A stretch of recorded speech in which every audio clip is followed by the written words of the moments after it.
السلام علیکم دوستو، آج میں آپ کو اچار کے فائدے اور نقصانات کے بارے میں تفصیل سے بتاؤں گی۔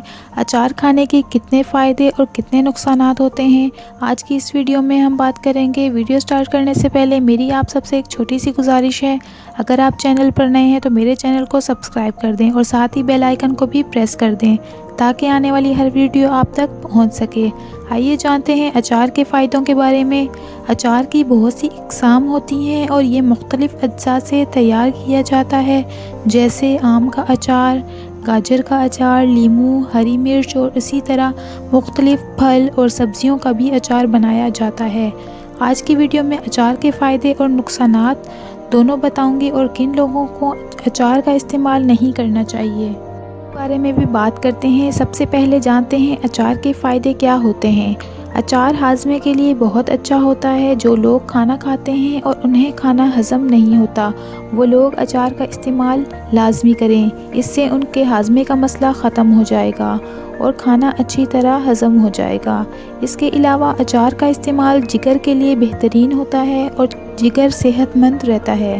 اگر آپ موٹاپے کا شکار ہیں تو کھانے کے ساتھ اچار کا لازمی استعمال کریں، چند دنوں میں ہی آپ کا وزن کم ہو جائے گا، کیونکہ اچار میں بہت کم کیلوریز ہوتی ہیں جس سے آپ کا وزن نہیں بڑھے گا، اور اس میں ایسے مسالہ جات ہوتے ہیں جو چربی کو پگھلانے میں مدد فراہم کرتے ہیں۔ اس کے علاوہ حاملہ خواتین بھی اچار کا استعمال کر سکتی ہیں۔ آم کا اچار استعمال کریں اور لہسن کا اچار استعمال کرنے سے پرہیز کریں۔ آم کا اچار استعمال کرنے سے موڈ خوشگوار ہوتا ہے۔ اگر آپ ڈپریشن کا شکار ہیں تو اچار کو استعمال کریں، اس سے آپ کا ڈپریشن دور ہو جائے گا۔ اس کے علاوہ شوگر کے مریضوں کے لیے بھی اچار کا استعمال بہت فائدہ مند ہوتا ہے۔ اچار میں بہت کم کاربوہائیڈریٹس ہوتے ہیں، اس میں سرکہ ہوتا ہے اور کیلوریز ہوتی ہیں، اس لیے اچار کا استعمال کرنے سے شوگر لیول نہیں بڑھتا۔ شوگر کے مریض بھی اچار کا لازمی استعمال کریں۔ اچار میں پرو بایوٹک بہت زیادہ مقدار میں ہوتے ہیں جو ہمارے جسم میں داخل ہو کر بیماریوں سے لڑتے ہیں۔ اچار کھانے سے دل کی بیماریاں بھی ختم ہو جاتی ہیں۔ اب بات کرتے ہیں اچار کے زیادہ استعمال کرنے کے بعد نقصانات کی۔ اچار کا زیادہ استعمال کرنے سے کیا نقصانات ہو سکتے ہیں؟ دیکھیے دوستو، جیسے کہ آپ جانتے ہیں اچار میں نمک کی مقدار زیادہ ہوتی ہے اور اچار کا استعمال کھانے کے ساتھ کیا جاتا ہے جس میں پہلے سے نمک موجود ہوتا ہے۔ اس لیے وہ لوگ جو ہائی بلڈ پریشر کا شکار ہوتے ہیں وہ اچار کو کم مقدار میں استعمال کریں، کیونکہ اس سے ان کا بلڈ پریشر بڑھ سکتا ہے جو کہ نقصان کا باعث بنتا ہے۔ اس کے علاوہ زیادہ اچار جسم کی کیلشیم کے انٹیک کو روکتے ہیں، اس لیے مناسب مقدار میں اچار کا استعمال کرنا چاہیے۔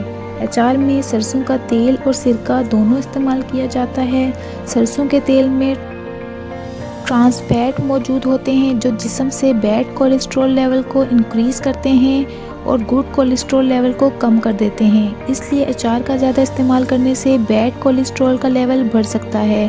آپ جانتے ہیں وہ کون سے لوگ ہیں جنہیں اچار کا استعمال نہیں کرنا چاہیے۔ اگر کوئی دل کی بیماری میں مبتلا ہے اور ادویات کا استعمال کر رہا ہے تو اچار کا استعمال بالکل نہ کریں، ڈاکٹر کے مشورے سے استعمال کیا جا سکتا ہے۔ اس کے علاوہ ہائی بلڈ پریشر کے مریض اچار کا استعمال نہ کریں۔ جن کا گلا خراب، بلغم کی شکایت ہوتی ہے، وہ لوگ بھی اچار کا استعمال نہ کریں۔ اچار بہت ہی فائدہ مند ہے لیکن مناسب مقدار میں اس کا استعمال کرنا چاہیے۔ امید کرتی ہوں یہ ویڈیو آپ کے لیے فائدہ مند ہوگی۔ اگر پسند آئے تو لائک اور شیئر کر دیں۔ ملتے ہیں اگلی ویڈیو میں، تب تک کے لیے اپنا بہت خیال رکھیں۔ اللہ حافظ۔